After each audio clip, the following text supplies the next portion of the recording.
What is going on, Cyclone Nation? It is Sunday, and it is a good Sunday. My goodness, I am stoked.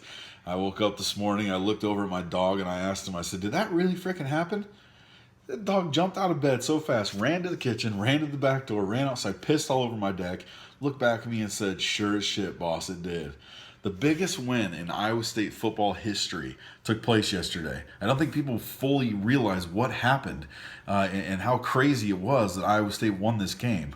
It's unbelievable. It truly is. They've never gone on the road and beaten a top four team, let alone a top three team in history. Okay, Oklahoma was ranked number 3. Iowa State's never done that. Okay, so this whole argument was the Oklahoma State win more of an upset, more of a program building win? Was it a bigger win in Cyclone football history than this one?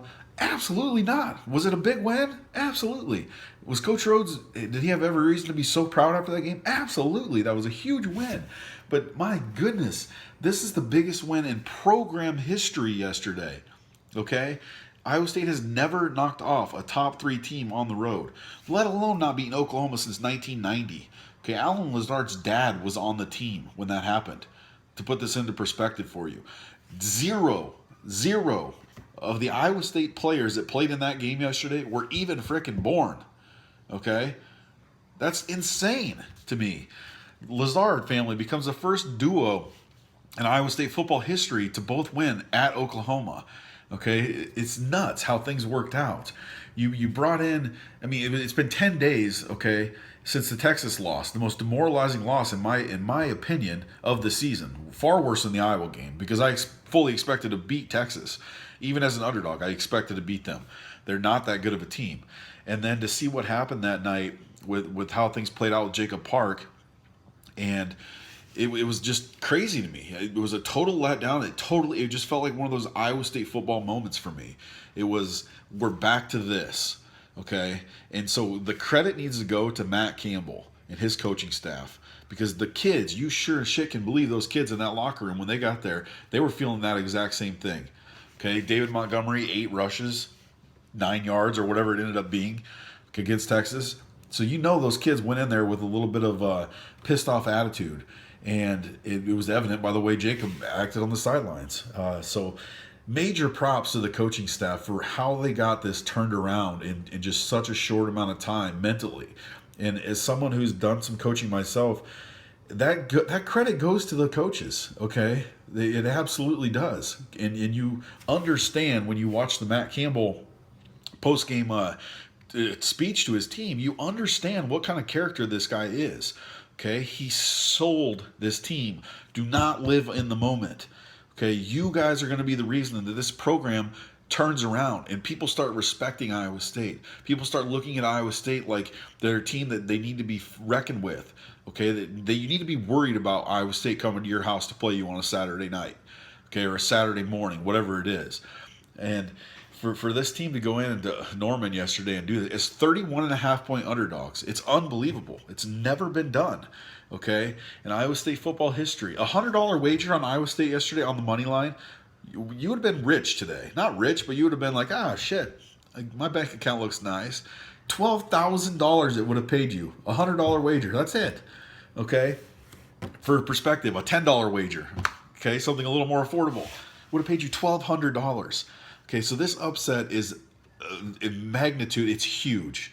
Okay, so how did we get there is the next thing I want to touch base on. Okay, we brought a third-string quarterback, Kyle Kemp, a third-string quarterback, walk-on.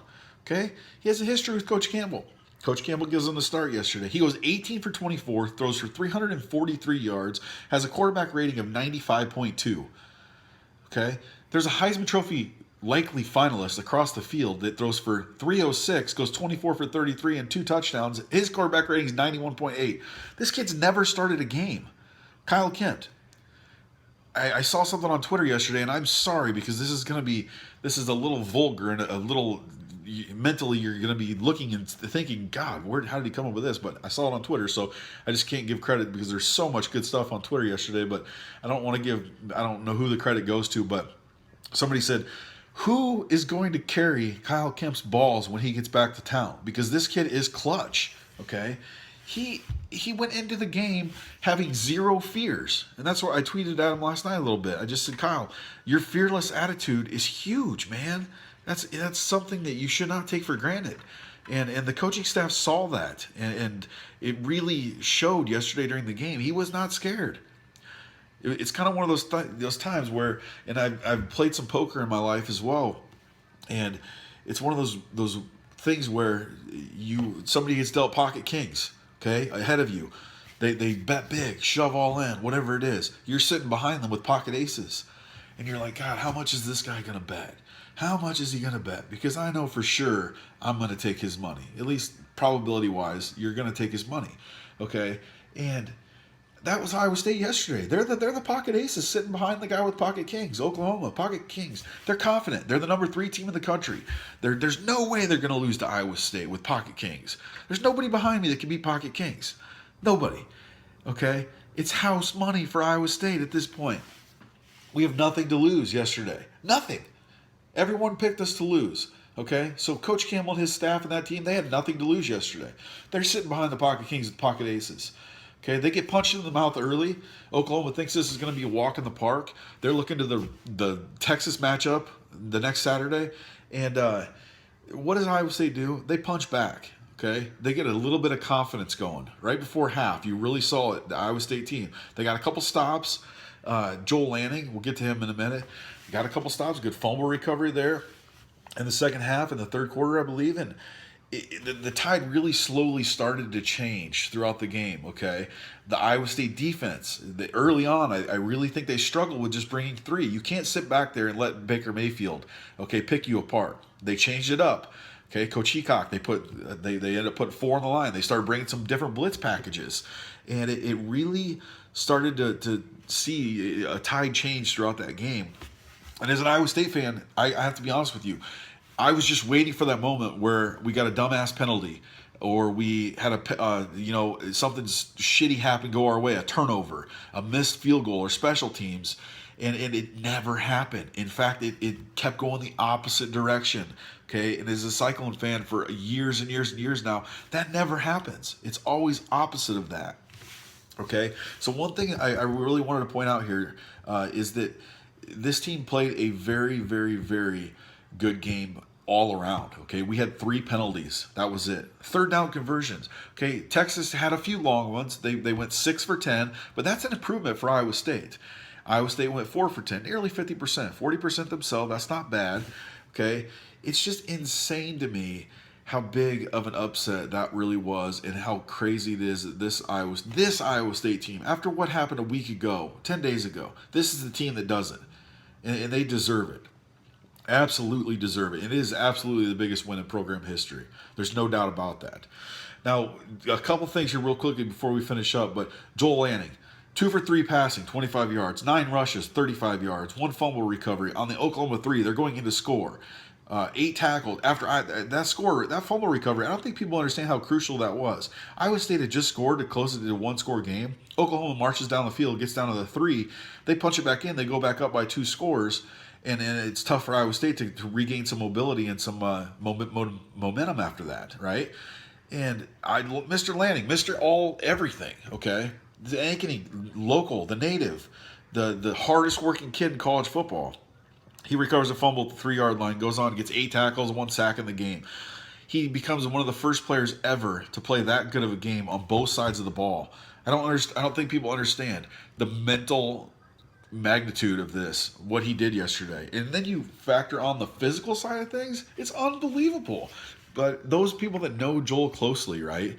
Living in Ankeny, I don't know him personally, like one-on-one, but we've had some stuff with media days, and I've got to know him as the player, and it is the person as well a little bit. And he's a phenomenal guy. He really is, and he works his butt off. So it's an honor that is well deserved, and I think Chris Williams said it best yesterday. Yes, that Chris Williams.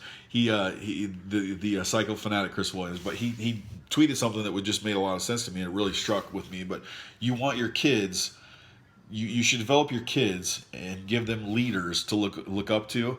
Okay, and Joel Lanning is the type of kid that I would want my kids to look up to.